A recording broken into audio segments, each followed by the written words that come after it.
So today we're going to do an astrological crypto update video.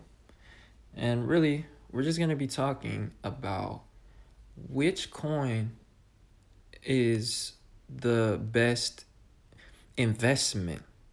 But really not the best investment, but rather we're going to be comparing Bitcoin, Litecoin, and even Shiba and Ethereum as well, and discussing like how they are as investments using astrology. And for that, we want to look at the moon. So the moon really shows us security, and it shows us things that we hold on to long term. And it rules our foundation. It rules our investments, especially of time and energy. It rules things such as family as well and the home life.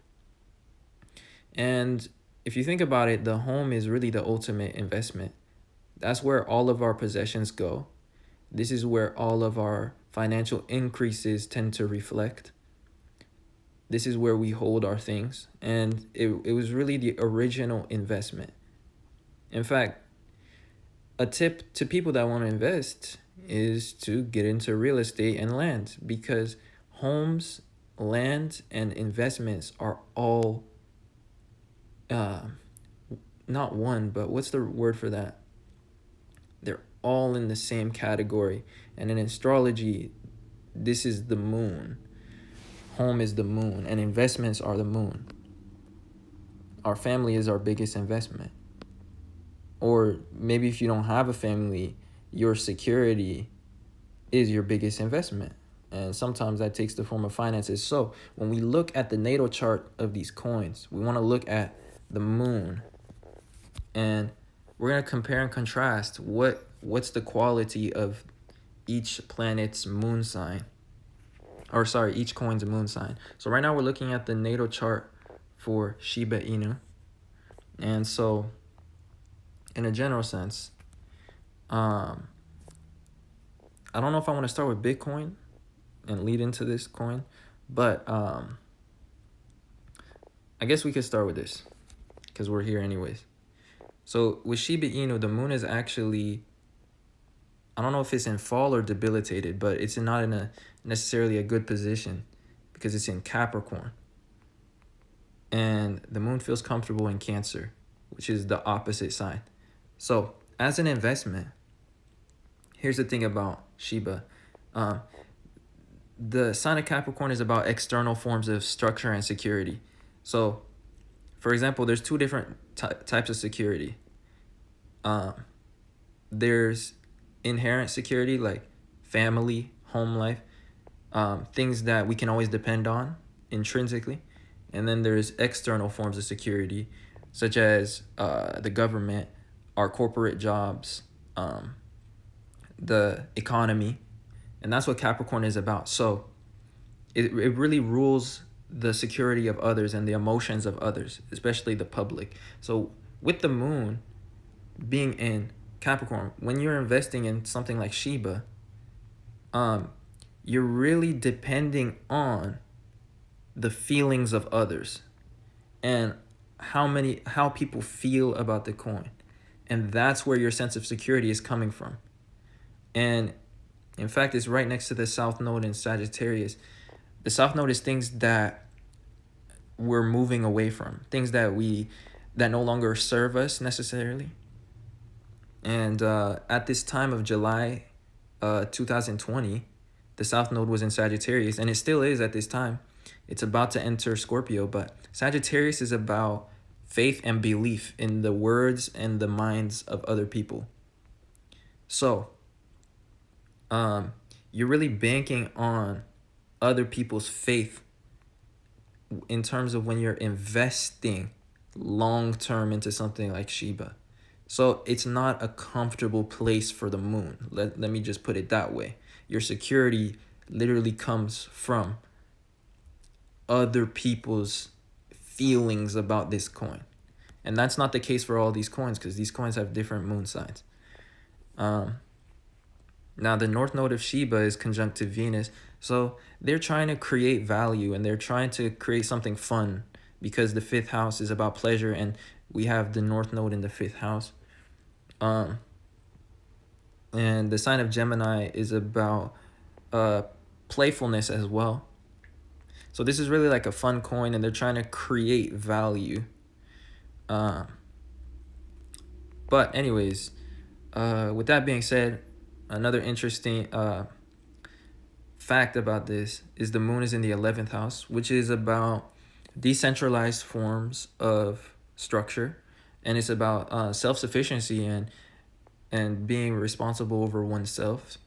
And so with the moon being in the 11th house, this indicate that your structure is more of a decentralized form of sorry, not your structure, your security when it comes to this investment is more decentralized, and it's not as centralized, if that makes any sense, as if it were like in the 10th house or whatnot.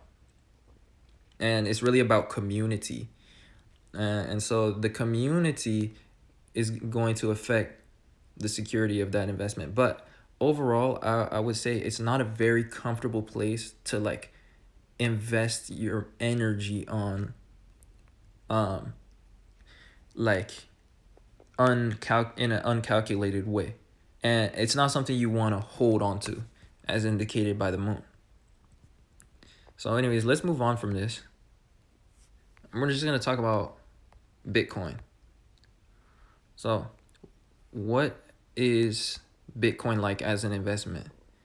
We gotta look at the natal chart. So by the way, how I get these charts is each of these charts are the time and the date of the first block that was minted or mined. So Genesis block. So this is block 0, I believe, for Bitcoin. It's either block 0 or block 1. Some blockchains start on block 1, some of them start on block 0, but the transaction information is stored on the blockchain. So Bitcoin started on January 3rd, 2009 at 5:15 p.m. And the coordinates I put for the charts are 0 degrees north, 0 degrees east, just to get the center of the earth, because it's an online event. It's an online transaction, a global event. So that's what allows me to then create a chart with the ascendant as well, because this is the global ascendant, the sign that was rising at the time of Bitcoin starting was Cancer.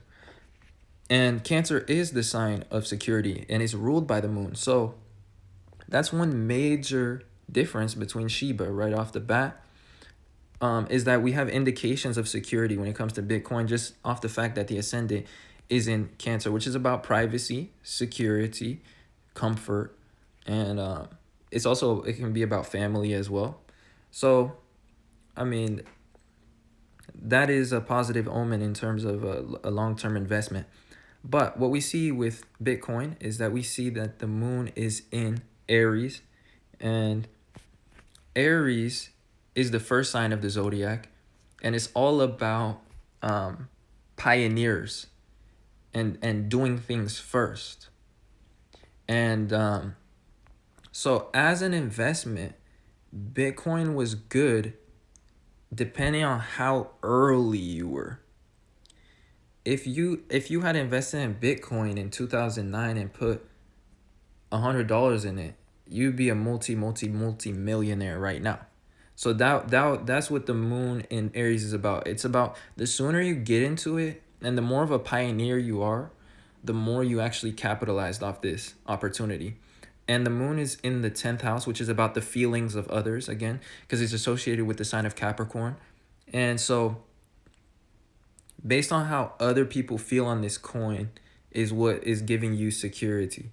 And Bitcoin has a lot of reputability. People really respect this coin because look at this insane Capricorn stellium and Jupiter at the 29th degree. Jupiter is about faith, and 29 degrees, the limits of faith. And so people have an extreme amount of faith. Society will have an extreme amount of faith in this coin, and they'll have a very good feeling about it.